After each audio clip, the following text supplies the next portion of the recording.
Hello, everyone. It is a fresh week. It is a Monday, which means it is a news roundup day with me sitting here in my brand new eWin chair. You're going to find out more about this later this week, but for now, just enjoy the fact that I get to do this in a little bit more style and a little bit more comfort than the old chair. So, yeah, it is a news week. We have some news topics to discuss. A lot, not quite as much as normal, he says, with foolish optimism that we're going to get through this quickly. So, first on the docket, we have color images for Deathsaurus. They are digitally colored. So, we do know that Hasbro's been stating that the colored sample is on the way. We still don't have the colored sample, so this is what we've got going right now. So, at the very least, we know what it's intended to look like, and yeah, it looks absolutely beautiful as one would expect of this project. Deathsaurus is beautifully rendered in the blues and these pale pale blues. But yeah, what's interesting to me is that they actually seem to imply that he's going to have actual chrome, which they rarely do on figures these days. I'm intrigued to see if that actually happens. Yep. Yeah, the dragon mode looks really cool too. Really like how I like how much blue shows here, and then it just like blue main body here, and then gray here. I like the color shift. Man, I just really guys, I really like my dragon robots. I just really need this dragon robot to happen. And then we have all the others. Tiger chest, because we can't call it tiger breast. Looking good. You can see again, this is where apparently they intend to chrome the toy. I'm always hesitant about chroming a Transformer. This is like a low tolerance area. It looks like all it is just it's the horns on a hinge, but I don't know. Is it going to be like? Is it going to be that? Is going to be that nice chrome they put on like G1 reissues that never seems to go anywhere, or is it going to be like Transmetal and flaking off within a few months' time? I don't know. I really do not know. This is where I just go metallic paint. Please, just metallic paint. I don't want to take the risk of chrome. All right, and then eagle chest looks fine too. A lot more simple. Not nearly as ornate as Tiger, but you know that's what you get for being the second chest. And yeah, looking very Soundwave. The living metal destroying gun. Living metal destroying cannon. Excuse me. Love how super creepy this is with the maroon and the gunmetal. It's a really cool color combination. Yeah, and then the flail as well. I don't mind these two accessories being stretch goals. I feel like we're gonna get at least this unlocked eventually. As long as he has the sword and the shield. Well, the shield is his tail, so yeah, as long he's got his primary accessories, so that's all fine by me. The rest can be stretched for all I care. And then yeah, that throne. The throne is so creepy with like all all these like organic shapes to it, and that blood red is just oh, it's a creepy little throne, but you know that's kind of why it's cool. All right, so we see this color version. If we look in on the campaign itself, we are currently sitting with just a little over 3 weeks to go. It is currently at 9,300 backers, needing 11,000 to make it. I wish I had kept track of Star Saber so I could actually see how it's comparing time-wise. I guess I could. I guess I could go back and see when Star Saber met its original target. That's a news. That would have been a news item. So yeah, I like it's gonna get backed. I have no doubt because Japan just got to start ordering it, and their orders typically get added in after the fact. Korea just started to get an order. Opened up in Mexico. So yeah, there's a ton of orders that were probably going to get added in after the bell. And so we really don't know. Even in the final hours, we're not going to know how much is unlocked unless we somehow make it all the way past The final backers, 17,000 backers to get the throne/display stand, which I really do hope unlocks. That way, Starsaber and Deathsaurus have the exact same stuff going on, and one is not inferior to the others. Speaking of, if you're in the UK, you got your confirmation email to confirm your physical address, so your Victory Saber set can be shipped to you. Now, I have seen some concerns over Victory Saber. A few early ones got out in China that had questionable QC issues. I saw a few pieces. I saw parts where the plastic hadn't been molded correctly. I saw parts where holes had not been tapped correctly. I saw someone had a crack going through the locking mechanism on the body of Starsaber. Yeah, that's all. I don't know. That could be early sample stuff. That could be some of that could be damage in shipping. From what I know, there's been more samples and there's been more getting into hands since then that have been fine. No physical issues whatsoever. Maybe a little bit of paint scratching here and there, but like that's typical of any mass-produced toy. I don't think it's going to be a lemon by any means, but I think we're going to have to just keep an eye out and make sure, like, because if this has like long-running QC issues, that's going to be really bad for how expensive this is and the fact they're never going to make more. Yeah. But I think it'll be fine. I think it'll be fine. All right. So let's just keep an eye out and just be aware. We should get these things in hand in hopefully a couple weeks. So hope for the best, and we'll know then. All right, really quick look at some new EarthSpark packaging. We have one of the largest figures in the line, the Optimus Prime Spin Changer gimmicky toy. This is ridiculous. This gimmick is still ridiculous to me. So it is just it's one of the big gimmick figures that they've been doing for the kids line since Robots in Disguise 2015, and the gimmick on this is silly. So you plug Robbie into Prime's shoulder, and then Prime just starts spinning around on his upper torso. Okay, I don't see. I don't see why the kid would want to go for that ride. I don't know why he turned himself into a carousel for a kid. I don't know why the kid doesn't fly off his shoulder, but for whatever reason. So it's a silly gimmick. It's a silly gimmick.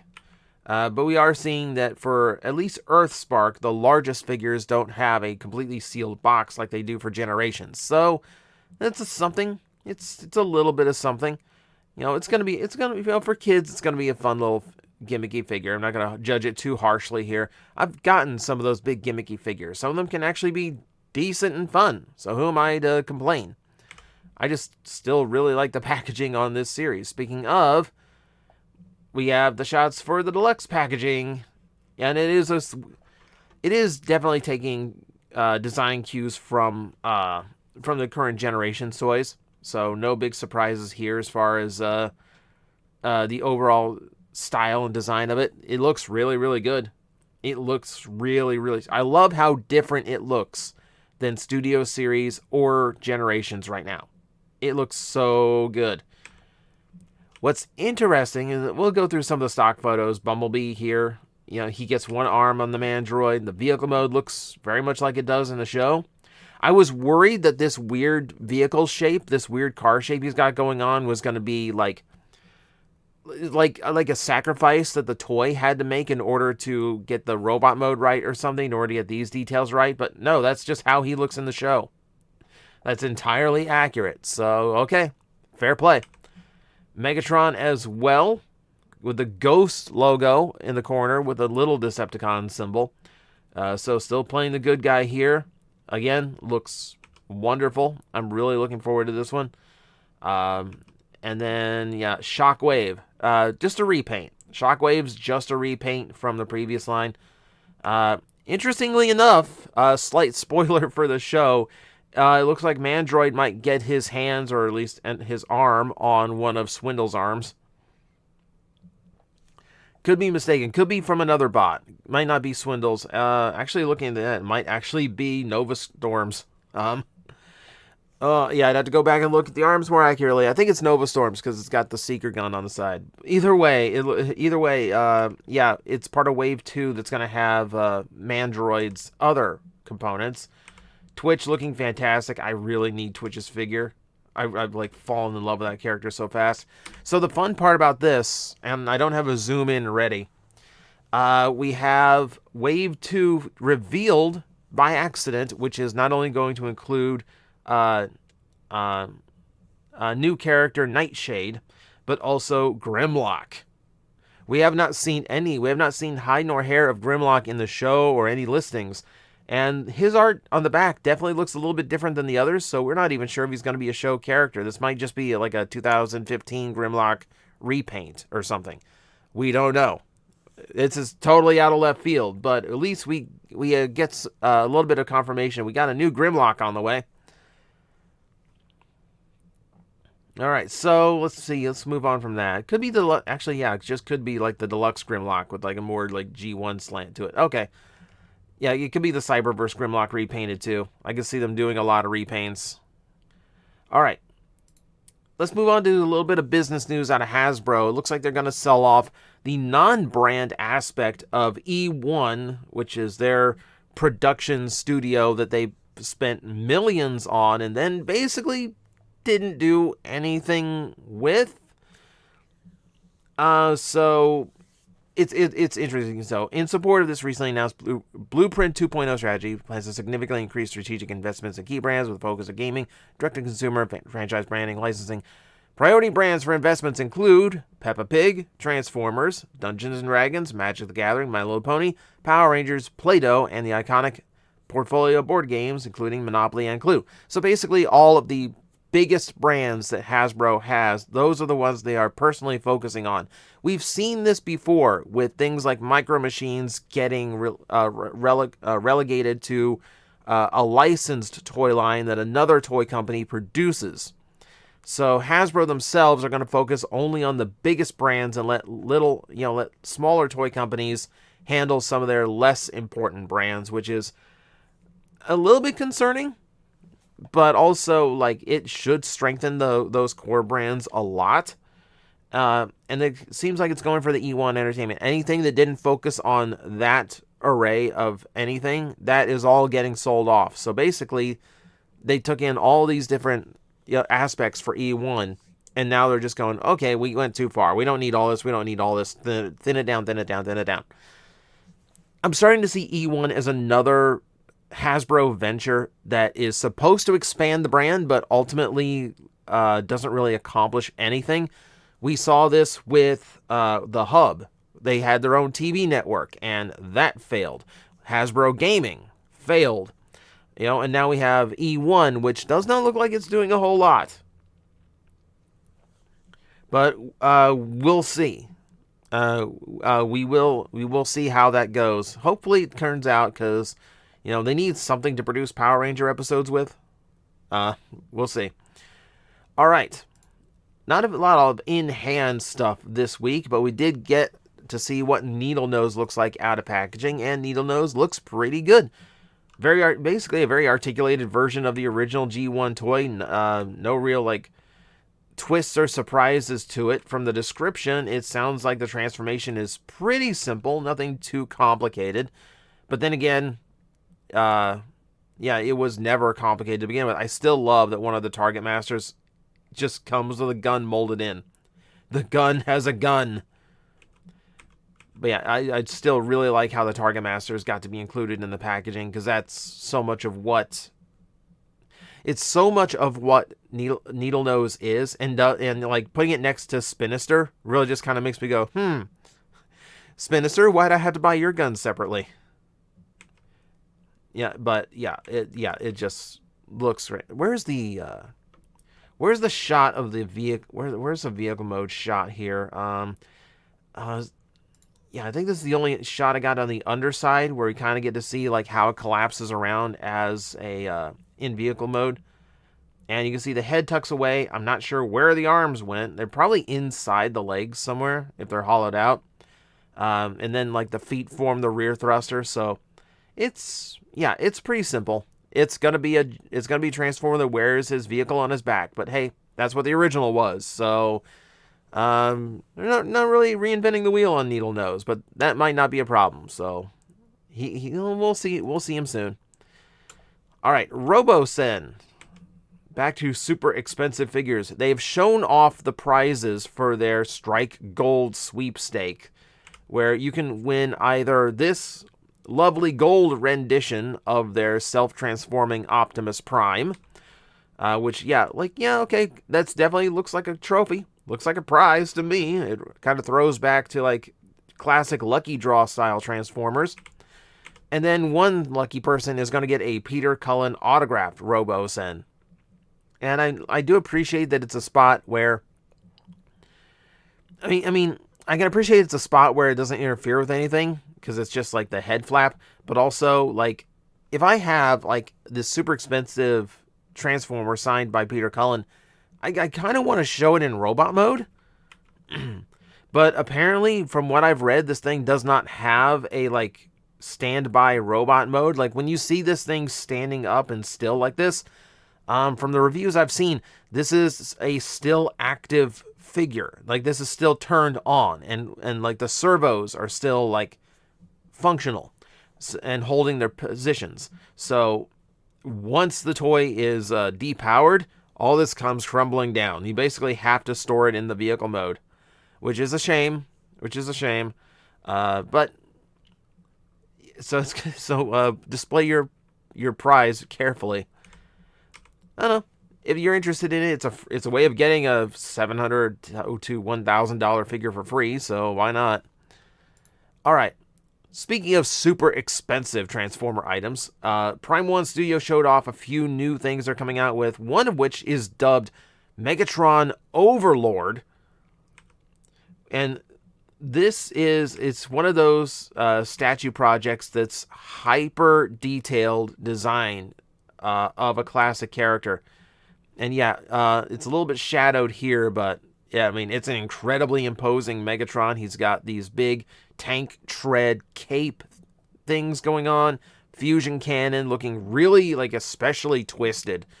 And yeah, he looks like what movie Megatron should have looked like from the beginning. He is very much a modern robot design, but is still very recognizable as the original Megatron. And I think that's the sweet spot that the movies always missed.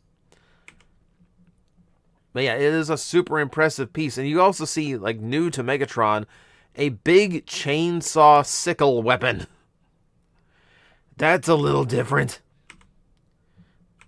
But yeah, super cool. Gonna be super expensive.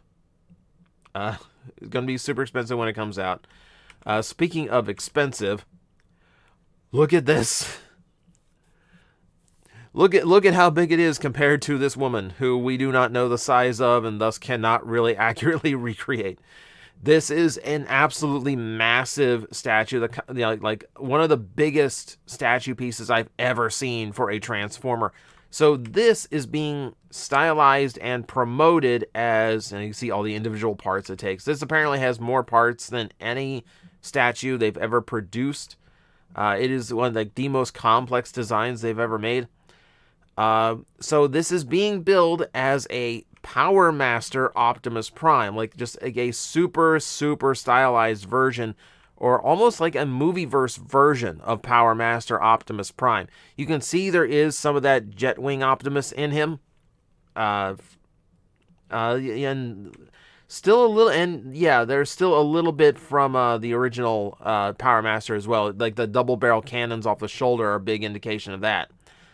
It's incredibly impressive. It's super cool. You will never be able to afford it. You watching this video will never be able to afford it. This is the kind of thing that a big collector store buys to just put on a shelf and look fancy and just be an attraction piece rather than being like an actual thing. Rather than being like something that you can actually like buy. Unless you probably got like $3,000 kicking around, this is probably going to be like like crazy expensive price. Look at how much detail is in it. Look at how many alternate parts are in it.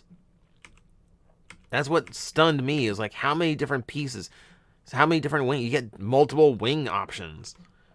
Yeah, this is an incredibly, incredibly impressive piece that I will never own. but it's really, really fun to look at. Do we have any kind of indication on the price? No. No, we do not. So expect that to be, I don't know, at least a couple house payments worth of material on those. And we're going to wrap up with an in-package shot, but this is a special one because it's Ultimates Wave 2 for Transformers, and it's just nice to know that it exists. I'm kind of getting fed up with Super 7 and how it feels like Super 7 announces their toys as soon as the render is done, and as soon as like the render is approved by the licensee, and then they put a release date that they hope to get it done by, but nothing practical. I've been waiting on the Super 7 Megazord that I think has now been delayed by a year, because I feel like it's already delayed once, and now it's delayed to 2023. And I'm getting real frustrated with it. I know Wave 1 of the Transformers are out. This is a nice indication that Wave 2 is actually in production and will be out at its expected release date in February. And yeah, looking nice. Just looking really, really nice. All the way around. Grimlock is dumb. Bludgeon is super cool. Trax is still a weird left field choice for something that doesn't even have, some of the big characters yet. And then all the Megatron options you could want. There's a Kramzik in there too. So, yeah, that is our week of news, and yeah, as expected, this went about as long as my news recaps normally go. It turns out I like to talk about Transformers, people. I know, you wouldn't think it. But thank you guys for watching. Hope this gave you a little bit of update on what's going on in the realm of Transformers for the week, and as always, I will see you next time. Guys, I am facing the most powerful enemy any YouTuber can face, the algorithm, and I need your help to defeat him. Hit the like button, hit the subscribe button, hit the notification bell, and leave a comment. Every time you do, we attack that algorithm and we drive it back until it can no longer defeat this channel. Thank you very much.